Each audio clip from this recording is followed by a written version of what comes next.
എൻ്റെ ചാനൽ ആദ്യമായാണ് കാണുന്നതെങ്കിൽ ആ സബ്സ്ക്രൈബ് ബട്ടൺ ഒന്ന് ക്ലിക്ക് ചെയ്യുക. തൊട്ടടുത്തുള്ള ബെല്ലൈക്കൺ കൂടി എനേബിൾ ചെയ്താൽ ഞാൻ അപ്ലോഡ് ചെയ്യുന്ന വീഡിയോസ് നോട്ടിഫിക്കേഷനായി ലഭിക്കുന്നതാണ്. Hi friends, welcome to my channel. ഇന്ന് നമുക്ക് കണവ റോസ്റ്റ് എങ്ങനെ ഉണ്ടാക്കാമെന്ന് നോക്കാം. അതിനുവേണ്ടി ഞാൻ 1 കിലോ കണവ കഴുകി വൃത്തിയാക്കി അരിഞ്ഞു വെച്ചിട്ടുണ്ട്. പിന്നെ 2 സവാള, ഇഞ്ചി, വെളുത്തുള്ളി, കുറച്ച് തേങ്ങാക്കൊത്ത്, ഒരു തക്കാളി അരിഞ്ഞത്. ഇനി ഇതിൻ്റെ പ്രിപ്പറേഷൻ നോക്കാം. ഒരു ചൂടായ ശേഷം കുറച്ച് വെളിച്ചെണ്ണ ഒഴിച്ചു കൊടുക്കാം. ഓയിൽ ചൂടായ ശേഷം അതിലേക്ക് തേങ്ങാക്കൊത്തിട്ട് കൊടുക്കാം.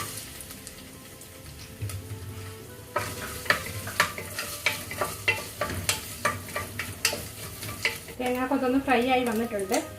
അതിലേക്ക് എടുത്ത് വെച്ചിരിക്കുന്ന ഇഞ്ചി, വെളുത്തുള്ളി ചേർത്ത് കൊടുക്കാം.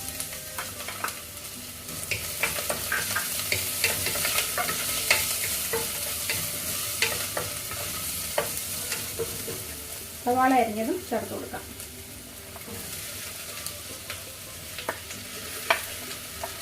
സവാള, കറിവേപ്പില, പച്ചമുളക് എല്ലാം കൂടെ ഒരുമിച്ച് ഇട്ട് കൊടുക്കാം.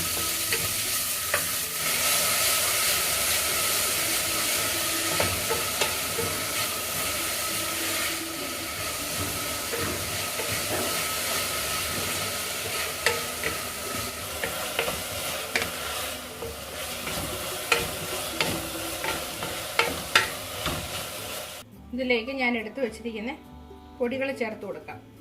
1/2 സ്പൂണ് മഞ്ഞൾപ്പൊടി, 1 സ്പൂണ് മല്ലിപ്പൊടി, 3/4 സ്പൂണ് മുളക് പൊടി. ഇത് ചേർത്ത് കൊടുക്കാം. പൊടിയുടെ പച്ചമണം മാറുന്നത് വരെ ലോ ഫ്ലെയിമിലിട്ട് വഴറ്റിയെടുക്കണം. മുളക് പൊടിയൊക്കെ അവരവരുടെ ടേസ്റ്റിനനുസരിച്ച് ചേർത്ത് കൊടുക്കാം. പൊടികളൊക്കെ മൂത്ത് റെഡി ആയിട്ടുണ്ട്. ഇതിലേക്ക് തക്കാളി ചേർത്ത് കൊടുക്കാം.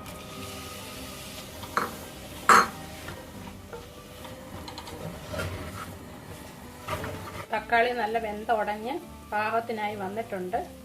ഇതിലേക്ക് കണവ ചേർത്ത് കൊടുക്കാം.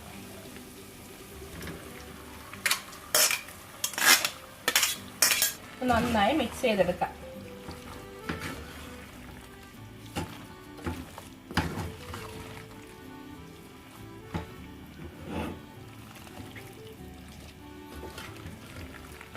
ഈ സമയത്ത് 1/2 സ്പൂൺ ഗരം മസാല കൂടി ചേർത്ത് കൊടുക്കാം.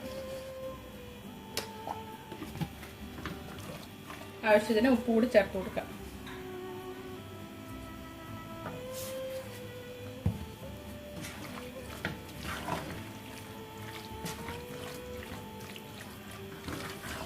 ഇതിൽ വെള്ളമൊന്നും ചേർക്കേണ്ട ആവശ്യമില്ല.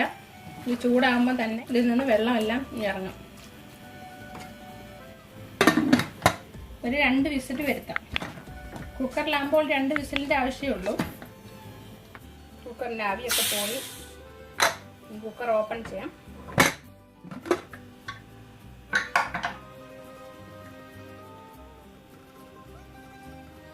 വെള്ളമുണ്ട്.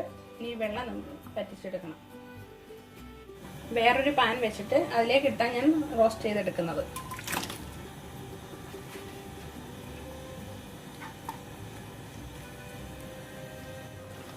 അടച്ചു വയ്ക്കരുത്. ഓപ്പൺ ആക്കി വെച്ച് തന്നെ ഇടയ്ക്ക് ഈ വെള്ളം എല്ലാം നന്നായിട്ട് വറ്റിച്ചെടുക്കണം.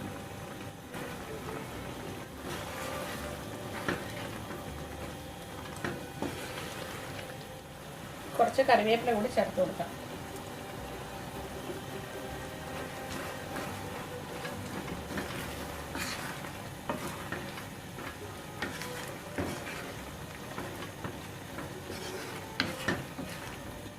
വെള്ളമൊക്കെ വറ്റി നല്ല പാകത്തിനായി വന്നിട്ടുണ്ട്. ഇനി ഫ്ലെയിം ഓഫ് ചെയ്യാം.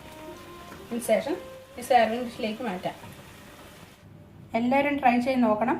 തീർച്ചയായിട്ടും എല്ലാവർക്കും ഇഷ്ടപ്പെടും. ഇത് ഇഷ്ടപ്പെട്ടാൽ ലൈക്ക് ചെയ്യാനും ഷെയർ ചെയ്യാനും ഒന്നും മറക്കരുത്. അതുപോലെ ചാനൽ സബ്സ്ക്രൈബ് ചെയ്തിട്ടില്ലെങ്കിൽ സബ്സ്ക്രൈബ് ചെയ്യാനും മറക്കരുത്. Thank you for watching.